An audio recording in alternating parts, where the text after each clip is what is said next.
अगर आप ट्रेडिंग करते हैं तो एक बात बहुत ईमानदारी से पूछनी चाहिए, क्या वाकई दिक्कत आपके चार्ट में है या आपके दिमाग में? ज्यादातर लोग ट्रेडिंग को इंडिकेटर्स और स्ट्रेटजीज का खेल समझते हैं। हर हफ्ते नया सिस्टम, नया सेटअप, नया गुरु। लेकिन जो चीज सालों तक वही की वही रहती है वो है इंसान का सोचने का तरीका। न्यू ट्रेडर, रिच ट्रेडर यहीं से शुरू होती है। ये किताब आपको ये नहीं बताएगी कि कौन सा स्टॉक खरीदना है या कब एंट्री लेनी है। ये किताब आपको दिखाती है कि एक नया ट्रेडर कैसे सोचता है और एक प्रोफेशनल ट्रेडर डिसीजंस कैसे लेता है। यही फर्क है जो ज्यादातर लोग समझ ही नहीं पाते। कभी सोचा है, कुछ लोग लगातार मार्केट में सरवाइव कर जाते हैं, जबकि कुछ लोग नॉलेज होने के बावजूद बार बार वही गलती दोहराते हैं। मुद्दा मार्केट नहीं होता, मुद्दा होता है डिसिप्लिन, पेशेंस और रिस्क को देखने का नजरिया। अगर आप इस वीडियो को स्किप करते हैं तो आप शायद वही माइंडसेट लेकर आगे बढ़ेंगे जो आपको इंपल्सिव ट्रेड्स करवाता है, जो लॉस के बाद रिवेंज ट्रेड की तरफ धकेलता है और जो प्रॉफिट होने पर भी चैन से बैठने नहीं देता।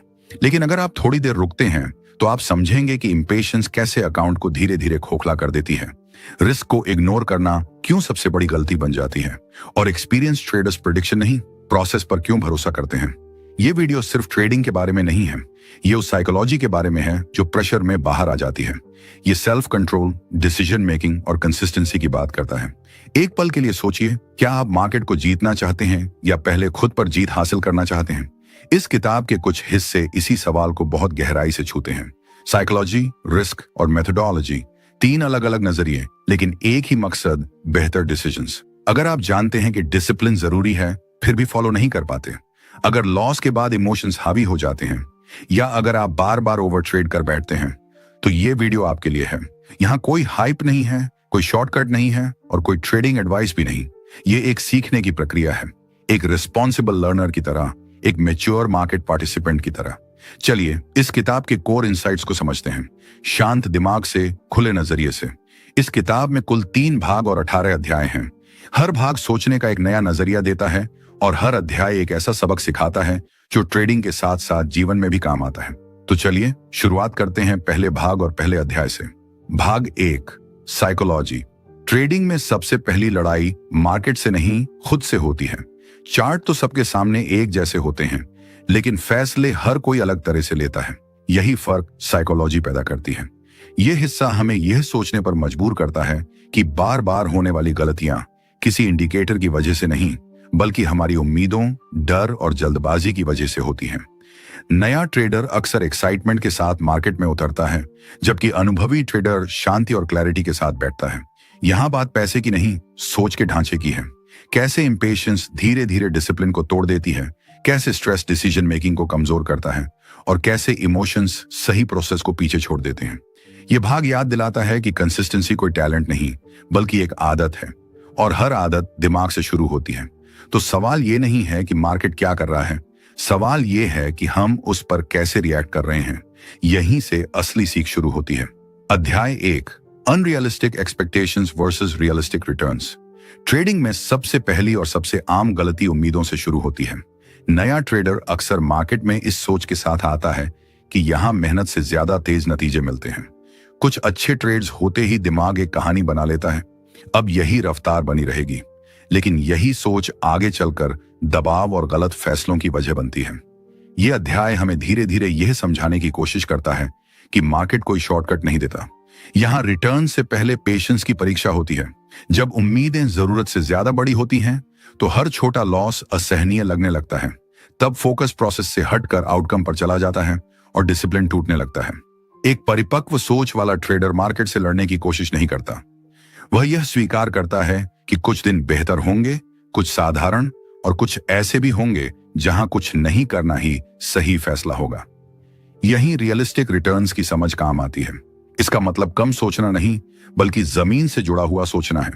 यह अध्याय एक अहम सवाल छोड़ता है, क्या हम ट्रेडिंग को रोज के एक्साइटमेंट की तरह देख रहे हैं या एक लंबे सफर की तरह? जब सोच बदलती है तो प्रेशर कम होता है, और जब प्रेशर कम होता है तो फैसले साफ होने लगते हैं। यही इस अध्याय की सबसे बड़ी सीख है। अध्याय 2, स्ट्रेस मैनेजमेंट। ट्रेडिंग में स्ट्रेस अचानक नहीं आता, ये धीरे धीरे बनता है। हर टिक पर नजर रखना, हर मूव को कंट्रोल करने की कोशिश और हर ट्रेड से उम्मीद जोड़ लेना, यही वो जगह है जहां दिमाग भारी होने लगता है। यह अध्याय हमें यह समझने में मदद करता है कि स्ट्रेस मार्केट की वजह से नहीं बल्कि हमारे रिएक्शन की वजह से पैदा होता है। नया ट्रेडर अक्सर स्ट्रेस को एक नॉर्मल चीज मान लेता है। उसे लगता है कि दबाव में रहना ही सीरियस ट्रेडिंग की निशानी है। लेकिन सच यह है कि जब दिमाग तनाव में होता है तो फैसले इंस्टिंक्ट से नहीं, डर से निकलते हैं। ऐसे में डिसिप्लिन सबसे पहले टूटता है। यह अध्याय एक सटल लेकिन पावरफुल बात सामने रखता है। मार्केट को हर समय समझना जरूरी नहीं, खुद को समझना ज्यादा जरूरी है। जो ट्रेडर अपने इमोशंस को पहचानना सीख लेता है वह स्ट्रेस को बढ़ने से पहले ही रोक लेता है। यहाँ फोकस इस बात पर नहीं है कि स्ट्रेस आएगा या नहीं, फोकस इस पर है कि जब स्ट्रेस आता है तो हम क्या करते हैं। क्या हम जल्दी कुछ साबित करने लगते हैं या एक कदम पीछे हटकर सिचुएशन को साफ नजर से देखते हैं। एक शांत दिमाग ज्यादा ट्रेड्स नहीं करता लेकिन बेहतर डिसीजंस करता है, और यही लॉन्ग टर्म कंसिस्टेंसी की नींव है। यह अध्याय हमें याद दिलाता है कि ट्रेडिंग कोई दौड़ नहीं है। अगर हर दिन खुद को थका हुआ महसूस हो रहा है तो शायद समस्या मार्केट में नहीं, हमारी अप्रोच में है। आखिर में सवाल यही है, क्या हम स्ट्रेस को इग्नोर कर रहे हैं या उसे सीखना शुरू कर रहे हैं। अध्याय 3, पेशेंस इन ट्रेडिंग। ट्रेडिंग में पेशेंस की कमी अक्सर नॉलेज की कमी से ज्यादा नुकसान करती है। नया ट्रेडर मार्केट को ऐसे देखता है जैसे हर पल कुछ ना कुछ करना जरूरी हो। अगर चार्ट चल रहा है तो ट्रेड होना ही चाहिए। यही बेचैनी धीरे धीरे गलत फैसलों को जन्म देती है। यह अध्याय याद दिलाता है कि मार्केट हमेशा अवसर नहीं देता, लेकिन धैर्य रखने वाले को सही समय जरूर देता है। इम्पेशंस का सबसे बड़ा नुकसान यह है कि वह फोकस को बिगाड़ देती है। हम सही मौके का इंतजार करने के बजाय बस एक्शन लेने लगते हैं ताकि खुद को बिजी महसूस कर सकें। एक अनुभवी ट्रेडर जानता है कि इंतजार भी एक डिसीजन है। कुछ समय कुछ न करना भी डिसिप्लिन का हिस्सा होता है। यह सोच आसान नहीं होती क्योंकि इसमें ईगो को शांत रखना पड़ता है। यहाँ एक सवाल अपने आप सामने आता है, क्या हम ट्रेड इसलिए ले रहे हैं क्योंकि सेटअप साफ है या इसलिए क्योंकि बहुत देर से बैठे हैं। पेशेंस का मतलब डरना नहीं है, इसका मतलब है खुद पर और अपने प्रोसेस पर भरोसा करना। जब फोकस प्रोसेस पर रहता है तो परिणाम अपने आप सेकेंडरी हो जाते हैं। यह अध्याय बताता है कि कंसिस्टेंसी तेजी से नहीं, ठहराव से बनती है। जो ट्रेडर मार्केट को समय देता है, मार्केट भी उसे वही समय लौटाती है। अंत में यही सीख रह जाती है, हर मूवमेंट मौका नहीं होता, लेकिन हर इंतजार बेकार भी नहीं होता। अध्याय 4, trading plan over emotions. Trading में इमोशंस हमेशा मौजूद रहते हैं। मुद्दा यह नहीं है कि डर या लालच आएगा या नहीं, मुद्दा यह है कि फैसले किसके आधार पर लिए जा रहे हैं, योजना के या भावनाओं के। यह अध्याय साफ करता है कि नया ट्रेडर अक्सर मूड के हिसाब से ट्रेड करता है। कभी कॉन्फिडेंस ज्यादा होता है तो रिस्क बढ़ जाता है, कभी एक लॉस के बाद डर हावी हो जाता है तो अगला सही मौका भी छूट जाता है। ऐसे में कंसिस्टेंसी केवल एक शब्द बनकर रह जाती है। एक ट्रेडिंग प्लान इमोशंस को खत्म नहीं करता, लेकिन उन्हें फैसलों से दूर जरूर रखता है। यह प्लान हमें पहले से तय करने में मदद करता है कि कब ट्रेड लेना है, कब नहीं लेना है और कब सिर्फ ऑब्जर्व करना है।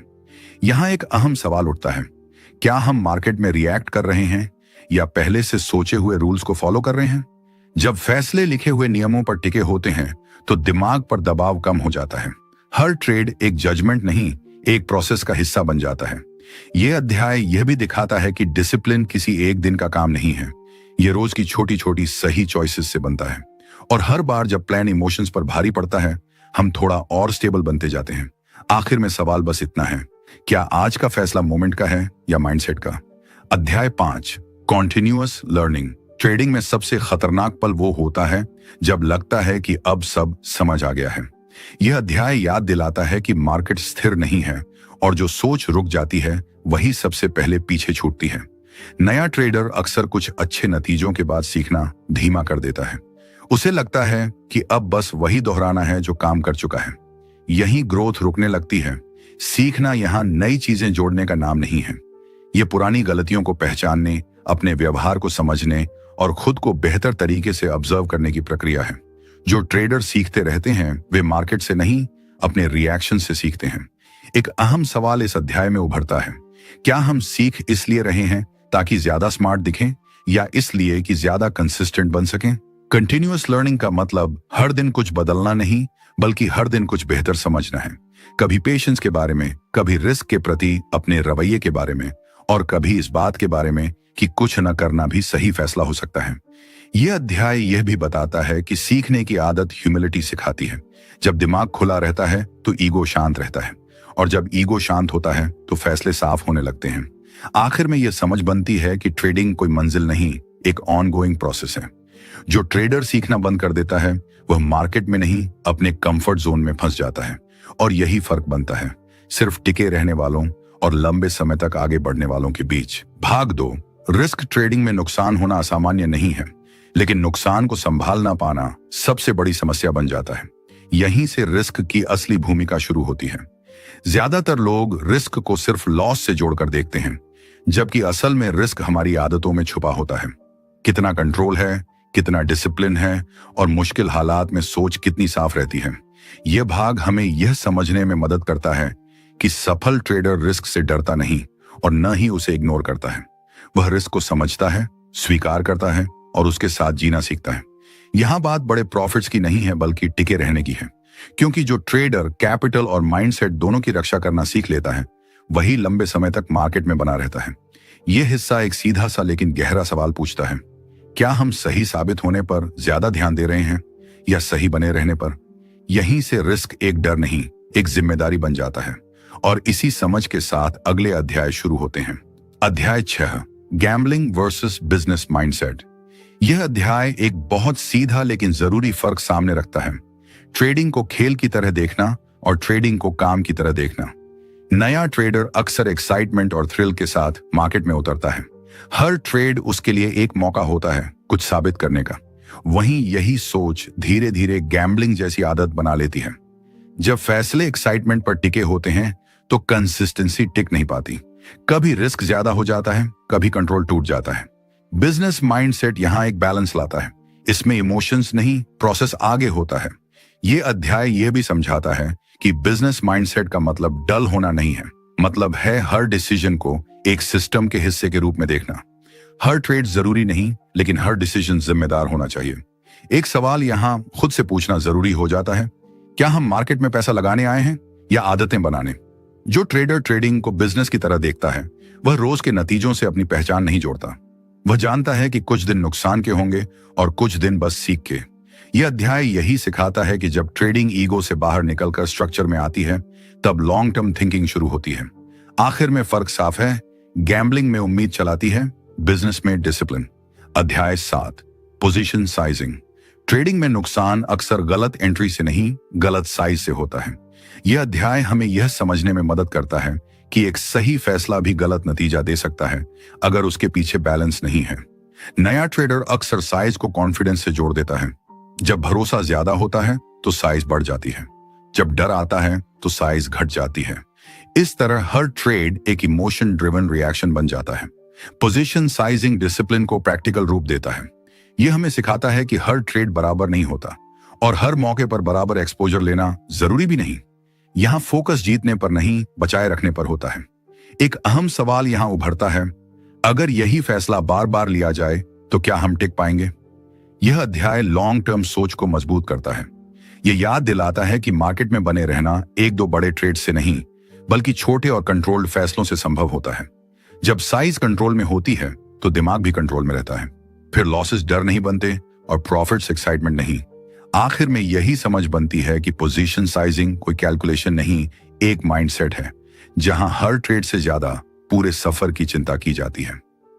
अध्याय 8, रिस्क ओवर प्रॉफिट। ट्रेडिंग में ज्यादातर लोग जिस चीज के पीछे भागते हैं वही चीज उन्हें सबसे ज्यादा नुकसान भी पहुंचाती है, प्रॉफिट। यह अध्याय हमें एक अलग नजरिया देता है, जहां सवाल यह नहीं होता कि कितना कमा सकते हैं, बल्कि यह होता है कि कितना संभाल सकते हैं। नया ट्रेडर अक्सर हर ट्रेड को एक मौके की तरह देखता है जहां कुछ बड़ा हो सकता है। इस सोच में रिस्क पीछे छूट जाता है, लेकिन जैसे ही नुकसान आता है पूरा फोकस प्रॉफिट से हटकर रिकवरी पर चला जाता है। यह अध्याय बताता है कि मैच्योर थिंकिंग यहां डायरेक्शन बदल देती है। सफल ट्रेडर पहले यह देखता है कि गलत होने पर क्या होगा, प्रॉफिट बाद में आता है, सर्वाइवल पहले। एक सवाल यहां खुद से पूछना जरूरी हो जाता है, क्या यह फैसला मुझे आगे खेलने देगा या यहीं रोक देगा? रिस्क को प्राथमिकता देने का मतलब कॉशियस होना नहीं, बल्कि कॉन्शियस होना है। जब नुकसान सीमित होते हैं तो दिमाग शांत रहता है और फैसले साफ। यह अध्याय लॉन्ग टर्म कंसिस्टेंसी की जड़ पर बात करता है। प्रॉफिट अपने आप नहीं टिकता, लेकिन रिस्क मैनेजमेंट टिके रहने का मौका देता है। आखिर में सीख साफ है, जो ट्रेडर रिस्क को सम्मान देता है, मार्केट उसे समय देता है, और समय ही वो चीज है जो अंत में रिजल्ट्स बनाता है। अध्याय 9, एक्सेप्टिंग लॉसेस। ट्रेडिंग में लॉस कोई अपवाद नहीं है, लेकिन उसे स्वीकार करना सबसे कठिन हिस्सा होता है। यह अध्याय उसी मानसिक टकराव पर रोशनी डालता है जहां ईगो और रियलिटी आमने सामने आ जाते हैं। नया ट्रेडर अक्सर लॉस को अपनी गलती नहीं, अपनी पहचान से जोड़ लेता है। एक ट्रेड गलत हुआ तो लगता है जैसे पूरा जजमेंट ही गलत था। यहीं से डिनायल शुरू होती है। थोड़ा और रुक जाते हैं, थोड़ा और उम्मीद कर लेते हैं। यह अध्याय याद दिलाता है कि लॉस फेलियर नहीं, फीडबैक है। मार्केट यह नहीं बताता कि हम गलत हैं, वह बस यह दिखाता है कि यह फैसला काम नहीं आया। एक सवाल यहां बहुत जरूरी हो जाता है, क्या हम सही साबित होना चाहते हैं या टिके रहना चाहते हैं? जो ट्रेडर लॉसेस को स्वीकार करना सीख लेता है, वह इमोशनल बोझ से मुक्त हो जाता है। फिर हर अगला फैसला डर से नहीं, क्लैरिटी से निकलता है। यह अध्याय डिसिप्लिन की एक गहरी परत खोलता है। एक्सेप्टिंग लॉसेस का मतलब हार मान लेना नहीं, बल्कि कंट्रोल अपने हाथ में रखना है। आखिर में यही समझ बनती है, लॉसेस से भागने वाला ट्रेडर मार्केट से भी भागता रहता है, और लॉसेस को स्वीकार करने वाला लंबे समय तक बना रहता है। अध्याय 10, एग्जिट स्ट्रैटेजी और प्रॉफिट प्रोटेक्शन। ट्रेडिंग में एंट्री पर जितना ध्यान दिया जाता है, एग्जिट पर उतना ही कम। यह अध्याय उसी अनदेखे हिस्से की ओर ध्यान खींचता है जहां ज्यादातर अच्छे फैसले बिगड़ जाते हैं। नया ट्रेडर अक्सर प्रॉफिट को हाथ में आने के बाद भी खो देता है, कभी ज्यादा उम्मीद में, कभी डर में जल्दी निकलकर। एग्जिट की कोई साफ योजना न होने से हर ट्रेड एक इमोशनल रोलर कोस्टर बन जाता है। यह अध्याय बताता है कि एग्जिट स्ट्रेटेजी डर की निशानी नहीं, बल्कि क्लैरिटी की पहचान है। जब पहले से तय होता है कि कहां निकलना है और क्यों, तो मार्केट की हर हलचल फैसलों को नहीं हिलाती। एक सवाल यहां खुद से पूछना जरूरी है, क्या हम प्रॉफिट को संभालना जानते हैं या सिर्फ उसे देखना अच्छा लगता है? प्रॉफिट प्रोटेक्शन का मतलब हर मूव को पकड़ना नहीं है। इसका मतलब है जो मिला है उसकी कद्र करना। जब गेन सुरक्षित होते हैं तो कॉन्फिडेंस स्थिर रहता है और डिसिप्लिन मजबूत। यह अध्याय लॉन्ग टर्म सोच को प्रैक्टिकल रूप देता है। यह याद दिलाता है कि अच्छा ट्रेड वही नहीं जो प्रॉफिट में गया, बल्कि वही जो सही तरीके से खत्म हुआ। आखिर में बात सिंपल है, बिना एग्जिट के एंट्री अधूरी है, और जो ट्रेडर अपने एग्जिट्स को सम्मान देता है, वही अपने पूरे सफर को सुरक्षित रख पाता है। भाग 3, मेथोडोलॉजी। साइकोलॉजी सही हो और रिस्क कंट्रोल में हो, तब असली सवाल सामने आता है, अब काम कैसे किया जाए? यह हिस्सा स्ट्रेटेजी सिखाने के लिए नहीं, सोचने का तरीका सिखाने के लिए है। यह बताता है कि सफल ट्रेडर मार्केट को जीतने की कोशिश नहीं करता, वह एक प्रोसेस बनाता है और उसी के साथ चलता है। यहाँ फोकस प्रेडिक्शन पर नहीं, कंसिस्टेंसी पर है। हर दिन सही साबित होने की जरूरत नहीं, सही प्रोसेस को दोहराने की जरूरत होती है। यह भाग याद दिलाता है कि मेथड कोई मैजिक नहीं होती, वह डिसिप्लिन, पैटर्न्स और क्लैरिटी का प्रैक्टिकल रूप होती है। जब सिस्टम इमोशन से बड़ा हो जाता है, तब डिसीजंस हल्के लगने लगते हैं।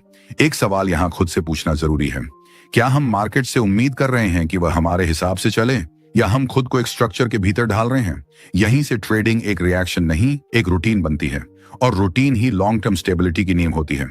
अब इसी माइंडसेट के साथ अगले अध्याय शुरू होते हैं। अध्याय 11, परसिस्टेंस। ट्रेडिंग में सबसे बड़ा फिल्टर कोई इंडिकेटर नहीं, बल्कि समय है। यह अध्याय उसी गुण पर बात करता है जो ज्यादातर लोग बीच रास्ते में छोड़ देते हैं, परसिस्टेंस। नया ट्रेडर अक्सर कुछ लॉसेस के बाद सवाल करने लगता है, कभी सिस्टम पर, कभी मार्केट पर, और कभी खुद पर। जब नतीजे तुरंत नहीं आते तो धैर्य टूटने लगता है। यह अध्याय याद दिलाता है कि कंसिस्टेंसी जल्दी नहीं बनती, मार्केट में टिके रहना ही पहला इम्तिहान है। जो ट्रेडर हर फेज से सीखते हुए आगे बढ़ता है, वही धीरे धीरे क्लैरिटी हासिल करता है। एक अहम सवाल यहाँ उभरता है, क्या हम सिर्फ अच्छे दिनों के लिए तैयार हैं या मुश्किल समय के लिए भी? परसिस्टेंस का मतलब जिद नहीं है, इसका मतलब है प्रोसेस पर भरोसा रखना और छोटे सुधारों के साथ चलते रहना। जब फोकस लंबे समय पर रहता है तो अस्थायी सेटबैक्स रास्ता नहीं रोकते। यह अध्याय यह भी सिखाता है कि हर पॉज फेलियर नहीं होता, कभी कभी रुकना भी परसिस्टेंस का हिस्सा होता है, ताकि गलत दिशा में आगे बढ़ने से बचा जा सके। आखिर में यही समझ बनती है, जो ट्रेडर टिके रहते हैं वही सीखते हैं, और जो सीखते रहते हैं वही अंत में आगे निकलते हैं। अध्याय 12, सिस्टम डिसिप्लिन। ट्रेडिंग में सिस्टम बनाना मुश्किल नहीं होता, मुश्किल होता है उसी सिस्टम पर टिके रहना। यह अध्याय उसी जगह पर रोशनी डालता है जहां ज्यादातर लोग भटक जाते हैं। नया ट्रेडर अक्सर सिस्टम को तभी तक फॉलो करता है जब तक वह अच्छा महसूस हो। एक लॉस आया नहीं कि दिमाग सवाल करने लगता है, शायद कुछ और बेहतर है, शायद कहीं और मौका है। यहीं से डिसिप्लिन धीरे धीरे टूटता है। यह अध्याय याद दिलाता है कि कोई भी सिस्टम हर समय सही नहीं होता। लॉसेस सिस्टम की नाकामी नहीं, उसका हिस्सा होते हैं। डिसिप्लिन का असली मतलब यही है कि असहज समय में भी स्ट्रक्चर न छोड़ा जाए। एक सवाल यहां खुद से पूछना जरूरी हो जाता है, क्या हम सिस्टम बदल रहे हैं या डिस्कम्फर्ट से भाग रहे हैं? सिस्टम डिसिप्लिन दिमाग को स्थिर रखता है। जब रूल्स पहले से तय होते हैं तो हर ट्रेड एक एक्सपेरिमेंट नहीं, एक रिपीटेबल प्रोसेस बन जाता है। यह अध्याय लॉन्ग टर्म सोच को मजबूत करता है। कंसिस्टेंसी एक दो अच्छे फैसलों से नहीं, बार बार सही व्यवहार दोहराने से बनती है। आखिर में सीख साफ है, सिस्टम पर भरोसा तब काम आता है जब उसे छोड़ने का मन सबसे ज्यादा करता है। अध्याय 13, प्रोबेबिलिटी बेस्ड ट्रेडिंग।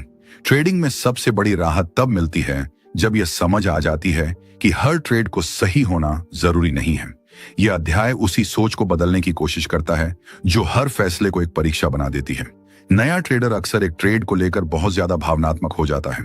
अगर ट्रेड काम कर गया तो कॉन्फिडेंस आसमान पर चला जाता है, अगर नहीं किया तो पूरा प्रोसेस बेकार लगने लगता है। यह अध्याय इस उतार चढ़ाव से बाहर निकलने का रास्ता दिखाता है। प्रोबेबिलिटी बेस्ड सोच हर ट्रेड को अलग नहीं, एक सीरीज का हिस्सा मानती है। यहाँ फोकस जीतने या हारने पर नहीं, बल्कि सही प्रोसेस को बार बार दोहराने पर होता है। एक अहम सवाल यहाँ खुद से पूछना जरूरी है, क्या हम एक ट्रेड के नतीजे से जज कर रहे हैं या कई फैसलों के पैटर्न से? जब डिसीजंस प्रोबेबिलिटी पर टिके होते हैं तो इमोशंस अपने आप शांत हो जाते हैं। लॉस डर नहीं बनता और प्रॉफिट एक्साइटमेंट नहीं। यह अध्याय लॉन्ग टर्म थिंकिंग को मजबूत करता है। यह सिखाता है कि कंसिस्टेंसी परफेक्शन से नहीं, एक्सेप्टेंस से आती है। इस एक्सेप्टेंस से कि कुछ ट्रेड्स गलत होंगे और फिर भी प्रोसेस सही हो सकता है। आखिर में यही समझ बनती है, जो ट्रेडर प्रोबेबिलिटी को समझ लेता है वह मार्केट से लड़ना छोड़ देता है, और जब लड़ाई खत्म होती है तभी क्लैरिटी शुरू होती है। अध्याय 14, फॉलोइंग द मार्केट। ट्रेडिंग में सबसे ज्यादा नुकसान तब होता है जब हम मार्केट से ज्यादा अपनी राय पर भरोसा करने लगते हैं।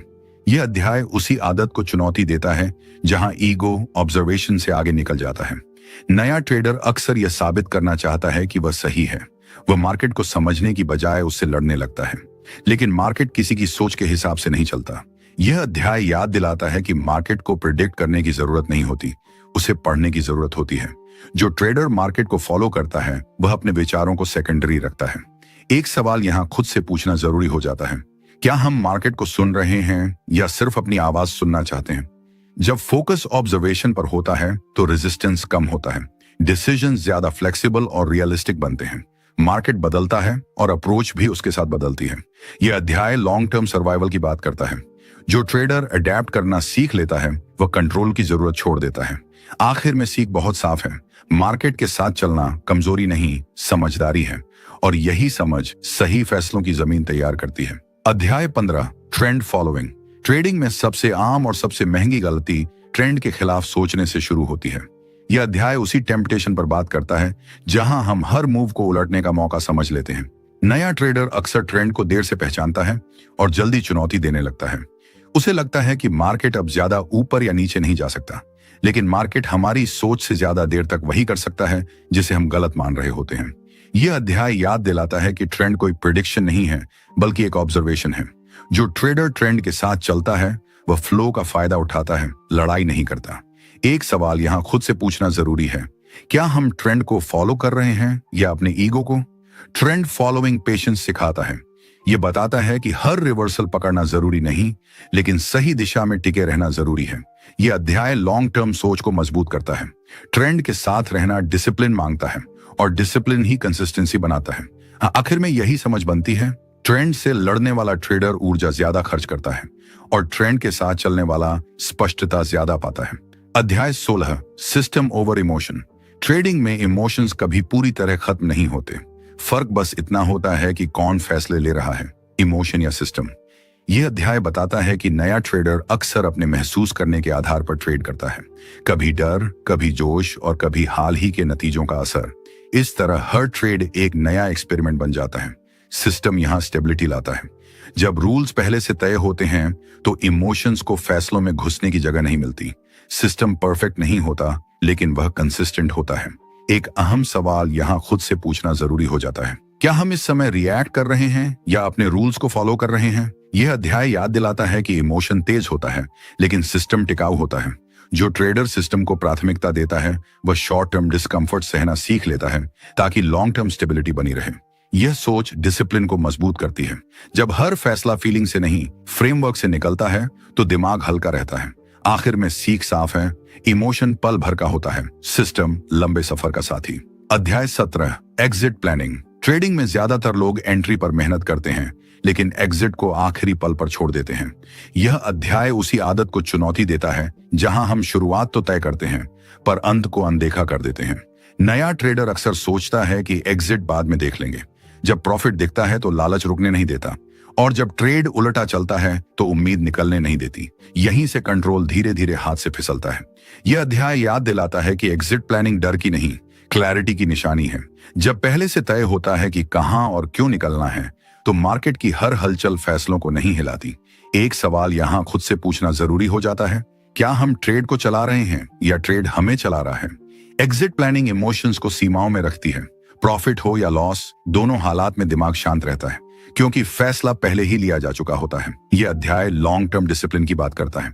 अच्छा ट्रेड वही नहीं जो प्रॉफिट में जाए, बल्कि वही जो प्लान के अनुसार खत्म हो। आखिर में सीख बहुत साफ है, जो ट्रेडर एग्जिट्स की इज्जत करता है वही अपने पूरे प्रोसेस को सुरक्षित रखता है। अध्याय 18, let profits run, cut losses. Trading की सबसे पुरानी सीख सुनने में आसान लगती है, लेकिन अमल में सबसे कठिन होती है। यह अध्याय उसी विरोधाभास पर बात करता है जहां इंसान उल्टा व्यवहार करने लगता है। नया ट्रेडर नुकसान को जल्दी स्वीकार नहीं कर पाता।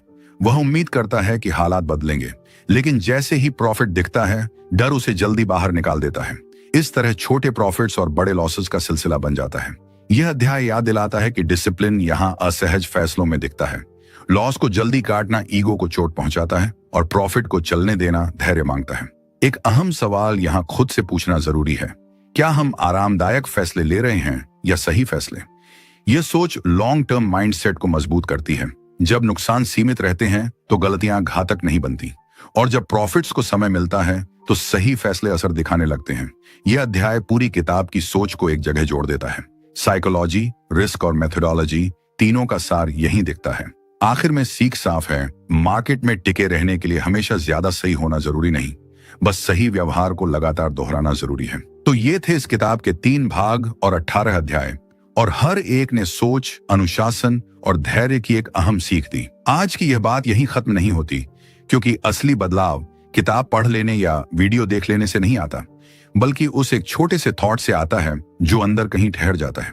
अगर इस सफर में कोई एक आइडिया भी ऐसा लगा जिसने सोचने का तरीका थोड़ा बदल दिया या फैसलों को ज्यादा शांत बनाने की याद दिला दी, तो समझिए यह वीडियो अपना काम कर गया। जिंदगी हो या ट्रेडिंग, लंबा रास्ता वही तय करता है जो खुद को समझना सीख लेता है। अगर यह वीडियो आपको उपयोगी लगा तो इसे लाइक और शेयर करें। शायद किसी और के लिए भी यही शब्द एक सही मोड़ बन जाए। कमेंट में जरूर बताइए कि कौन सा इंसाइट आपको सबसे ज्यादा असरदार लगा। और अगर ऐसी ही सीखों के साथ आगे भी जुड़े रहना चाहते हैं तो चैनल को सब्सक्राइब करना एक अच्छा कदम हो सकता है। एक जरूरी सूचना, इस वीडियो में दी गई सभी बातें केवल शैक्षिक उद्देश्य के लिए हैं। हमारा चैनल सेबी से रजिस्टर्ड नहीं है और किसी भी तरह के लाभ या हानि के लिए हम जिम्मेदार नहीं हैं। तो अगली बार फिर मिलेंगे, एक नई किताब, एक नई सीख और एक और मौका खुद को बेहतर समझने का। धन्यवाद।